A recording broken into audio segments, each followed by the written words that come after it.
Good morning friends. नमस्कार दोस्तों। आपके लिए मेरा ये channel history NCERT standard class standard 6 से लेकर के स्टैंडर्ड 12 तक, तो स्टैंडर्ड 6 से लेकर के स्टैंडर्ड 12 तक का NCERT का हिस्ट्री मेरे इस चैनल पे अवेलेबल है, जिसमें आपको मैं 6, 7, 8, 9, 10 का कंप्लीट कर चुका हूँ। 11th अभी चल रहा है और उसके बाद 12th भी मैं कंप्लीट करूँगा। तो इसी सीरीज में आज आपको ये स्टैंडर्ड 11th का ये पहला पार्ट है, जिसका ये तीसरा वीडियो है। ठीक है, तो हम लोग इसको आगे बढ़ाते हैं। Without wasting our time we will come to the point just now. मानव के क्रमिक विकास की कहानी। मानव के क्रमिक विकास की कहानी हम लोग यहाँ पढ़ेंगे आधुनिक मानव के विषय में। तो ये है इथियोपिया में 1,95,000 से 1,60,000 ईसा पूर्व। ओमो किविश, दक्षिणी अफ्रीका बॉर्डर गुफा, दी केल्डर्स, क्लासिज नदी का मुहाना, इन जगहों पे मिले हैं। 1,20,000 से 50,000 ईसा पूर्व तक। मोरक्को दर एस सुल्तान, यहाँ पे 70,000 से 50,000 तक। इसी तरह से इजराइल कैदिया, ये ऑस्ट्रेलिया, बोर्नियो, फ्रांस, इन जगहों पे ये इतना साल पहले आधुनिक मानवों के प्राचीनतम अवशेष मिले हैं। यदि आप इस तालिका पर नज़र डालेंगे तो आप देखेंगे कि होमो सैपियंस के अस्तित्व के बारे में प्राचीनतम साक्ष्य हमें अफ्रीका के भिन्न भिन्न भागों से मिले हैं। इससे यह प्रश्न उठता है कि मानव की उत्पत्ति का केंद्र कहाँ था? क्या यह केंद्र एक ही था अथवा बहुत से थे? आधुनिक मानव का उद्भव कहाँ हुआ? इस प्रश्न पर बहुत वाद विवाद हुआ है और इस विषय पर दो मत प्रचलित हैं जो एक दूसरे से बिल्कुल विपरीत हैं। इनमें से पहला मत क्षेत्रीय निरंतरता मॉडल को मानता है, जिसके अनुसार अनेक क्षेत्रों में अलग अलग मनुष्यों की उत्पत्ति हुई, और दूसरा मत प्रतिस्थापन मॉडल, रिप्लेसमेंट मॉडल का समर्थन करता है, जिसके मुताबिक मनुष्य का उद्भव एक ही स्थान अफ्रीका में हुआ। यह तर्क वर्तमान मानव में दिखने वाले लक्षणों की क्षेत्रीय विविधताओं पर आधारित है कि मनुष्य एक ही स्थान पर पैदा हुआ। क्षेत्रीय निरंतरता मॉडल के अनुसार भिन्न भिन्न प्रदेशों में रहने वाले होमो सैपियंस का आधुनिक मानव के रूप में विकास धीरे धीरे अलग रफ्तार से हुआ, और इसीलिए आधुनिक मानव दुनिया के भिन्न भिन्न भागों में पहली मर्तबा अलग अलग स्वरूप में दिखाई दिया। यह तर्क आज के मनुष्यों के लक्षणों की विभिन्नताओं पर आधारित है। इस दृष्टिकोण के समर्थन में बोलने वालों के अनुसार ये उपर्युक्त असमानताएं एक ही क्षेत्र में पहले से रहते आए होमो इरेक्टस और होमो हाइडेलबर्गेंसिस समुदायों में पाई जाने वाली भिन्नताओं के कारण हैं। प्रतिस्थापन और क्षेत्रीय निरंतरता। प्रतिस्थापन मॉडल में यह कल्पना की गई है कि मानव के सभी पुराने रूप, चाहे वे कहीं भी थे, बदल गए और उनका स्थान पूरी तरह आधुनिक मानव ने ले लिया। इस विचारधारा का समर्थन इस साक्ष्य से होता है कि आधुनिक मानव में सर्वत्र शारीरिक और जननिक यानी उत्पत्ति मूलक समरूपता पाई जाती है। ऐसे लोग यह तर्क देते हैं कि इनमें अत्यधिक समानता इसलिए पाई जाती है कि इनके पूर्वज एक ही क्षेत्र यानी अफ्रीका में उत्पन्न हुए थे और वहीं से अन्य स्थानों को गए। आधुनिक मानव के उन पुराने जीवाश्मों के साक्ष्य भी जो इथियोपिया में ओमो स्थान पर मिले हैं, प्रतिस्थापन के मॉडल का समर्थन करते हैं। इस विचारधारा के विद्वानों का कहना है कि आज के मनुष्यों में जो शारीरिक भिन्नताएं पाई जाती हैं, उनका कारण उन लोगों का परिस्थितियों के अनुसार हजारों वर्षों की अवधि में अपने आप को ढाल लेना है, जो उन विशेष क्षेत्रों में गए और अंततोगत्वा वहां अस्थायी रूप से बस गए।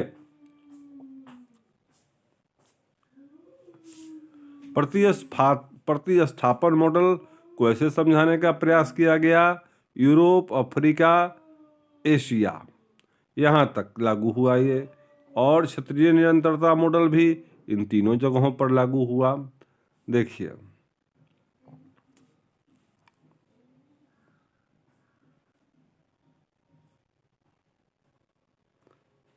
कंटिन्यूटी और ये प्रतिस्थापन, इसके बदले में ये आदिकालीन मानव भोजन प्राप्त करने, अब इसको समझने का प्रयास करते हैं। इस मॉडल को यहाँ समझेंगे हम लोग। आदिकालीन मानव भोजन प्राप्त करने के उनके तरीके। अब तक हम आदि मानव के अस्थि पंजर के अवशेषों से संबंधित साक्ष्य पर विचार करते रहे हैं। अस्थि पंजर के जो अवशेष मिले हैं, उसके आधार पर जो साक्ष्य प्राप्त हुए, उसके आधार पर अब तक हम लोगों ने देखा और यह देखते हैं कि महाद्वीप के आर पार लोगों के आवागमन के इतिहास को पुनर्निर्मित करने के लिए इन अवशेषों का उपयोग किस प्रकार किया गया है। लेकिन इन सब के अलावा मानव जीवन के रोजमर्रा के साधारण पहलुओं पर विचार करना भी उतना ही आवश्यक है, जो आइए देखें इनका अध्ययन कैसे किया जा सकता है। आदिकालीन मानव कई तरीकों से अपना भोजन जुटाते थे, जैसे संग्रहण गैदरिंग, शिकार हंटिंग, अपमार्जन स्कैवेंजिंग और मछली पकड़ना फिशिंग। संग्रहण की क्रिया में पेड़ पौधों से मिलने वाले खाद्य पदार्थ जैसे बीज, गुठलियाँ, बेर, फल एवं कंदमूल इकट्ठा करना शामिल है। संग्रहण के बारे में तो केवल अनुमान ही लगाया जा सकता है, क्योंकि इस संबंध में प्रत्यक्ष साक्ष्य बहुत कम मिलता है। हमें हड्डियों के जीवाश्म तो बहुत मिल जाते हैं, पर पौधों के जीवाश्म तो दुर्लभ ही हैं। पौधों से भोजन जुटाने के बारे में सूचना प्राप्त करने का एक तरीका दुर्घटना या संयोगवश जले हुए पौधों से प्राप्त अवशेषों का अध्ययन है। इस प्रक्रिया में कार्बनीकरण हो जाता है और इस रूप में जैविक पदार्थ लंबे अरसे तक सुरक्षित रह सकते हैं। लेकिन अभी तक पुरातत्वविदों को उतने पुराने जमाने के संबंध में कार्बनीकृत बीजों के साक्ष्य नहीं मिले हैं। हाल के वर्षों में शिकार शब्द विद्वानों के लिए चर्चा का विषय बना रहा है। अब अधिकाधिक रूप से यह सुझाव दिया जाने लगा है कि आदिकालीन होमिनिड अपमार्जन या रसदखोरी, स्कैवेंजिंग और फोरेजिंग के द्वारा उन जानवरों की लाशों में मांस मज्जा खुरच कर निकालने लगे जो जानवर अपने आप मर जाते या किन्हीं अन्य हिंसक जानवरों द्वारा मार दिए जाते। यह भी उतना ही संभव है कि पूर्व होमिनिड छोटे स्तनपायी जानवरों, चूहे, छुछुंदर जैसे कृंतकों, पक्षियों, सरीसृपों, यहाँ तक कि कीड़े मकोड़ों को खाते थे। शिकार शायद बाद में शुरू हुआ, लगभग 5 लाख साल पहले। शिकार 5 लाख साल पहले शुरू हुआ। योजनाबद्ध तरीके से सोच समझकर बड़े स्तनपायी जानवरों का शिकार और उनका वध करने का सबसे पुराना स्पष्ट साक्ष्य 2 स्थानों पर मिलता है, और वे हैं दक्षिणी इंग्लैंड में वॉक्स ग्रोव से 5 लाख साल पहले का, और जर्मनी में शोलिंजन जगह का नाम है, वहाँ पे 4 लाख साल पहले का। मछली पकड़ना भी भोजन प्राप्त करने का एक महत्वपूर्ण तरीका था, जैसे कि अनेक खोज स्थलों से मछली की हड्डियां मिलने से पता चलता है। लगभग 35,000 वर्ष पूर्व मानव के योजनाबद्ध तरीके से शिकार करने का साक्ष्य हुए कुछ यूरोपीय खोज स्थलों से मिलता है। ऐसा प्रतीत होता है कि पूर्व मानव ने कुछ ऐसे स्थल जैसे कि नदी के पास दोलनी ओस्तोनाइस, चेक वेस्टोनाइस चेक गणराज्य को सोच समझकर शिकार के लिए चुना था।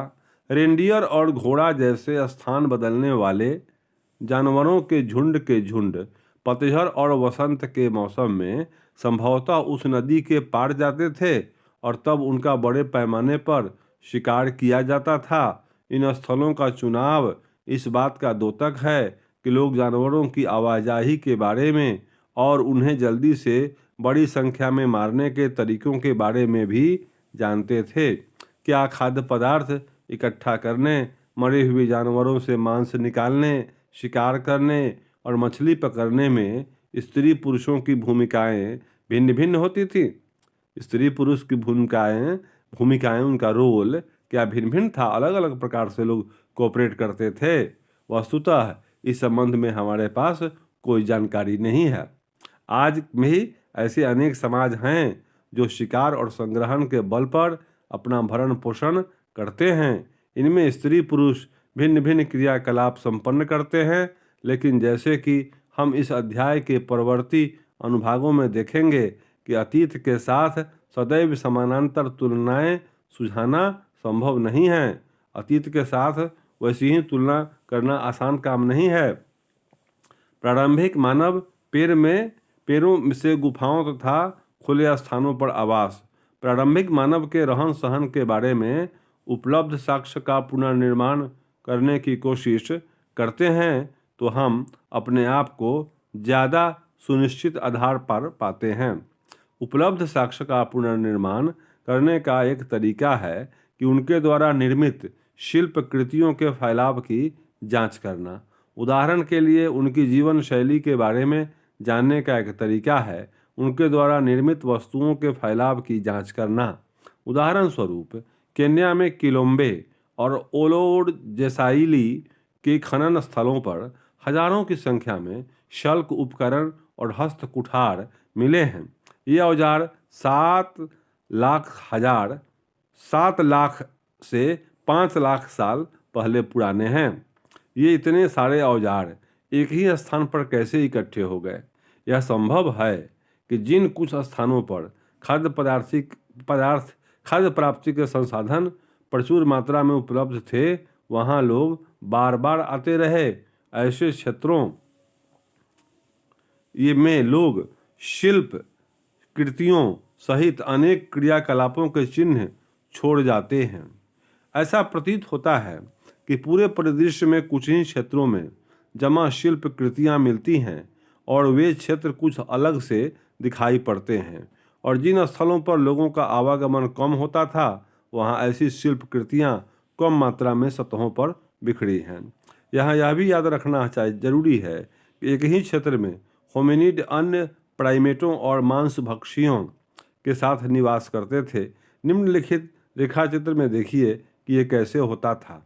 4 लाख से 1,25,000 पहले गुफाओं तथा खुले निवास क्षेत्र का प्रचलन शुरू हो गया। इसके साक्ष्य यूरोप के पुरा स्थलों में मिलते हैं। दक्षिण फ्रांस में स्थित लेजरेट गुफा की दीवार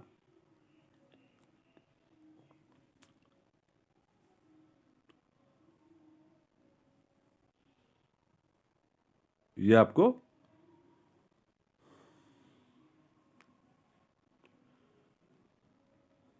पेड़ों पर होमिनिड, पेड़ों पर भरण पोषण करते हुए तेंदुआ साथ साथ रहते थे।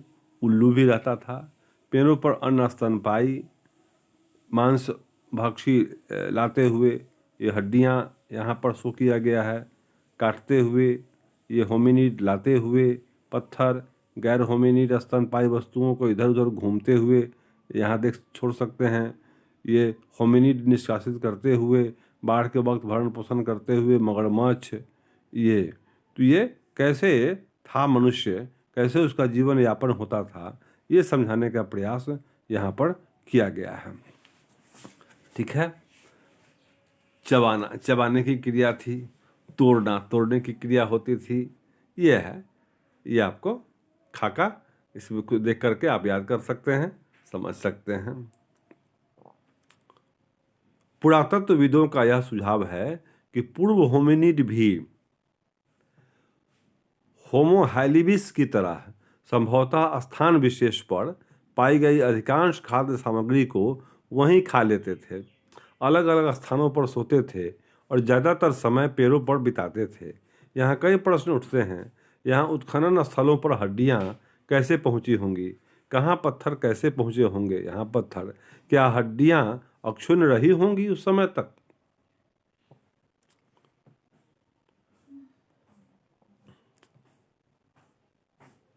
बारह गुना 4 मीटर आकार के एक निवास स्थान से सटाकर बनाया गया है। इसके 2 चूल्हों और भिन्न भिन्न प्रकार के खाद्य स्रोतों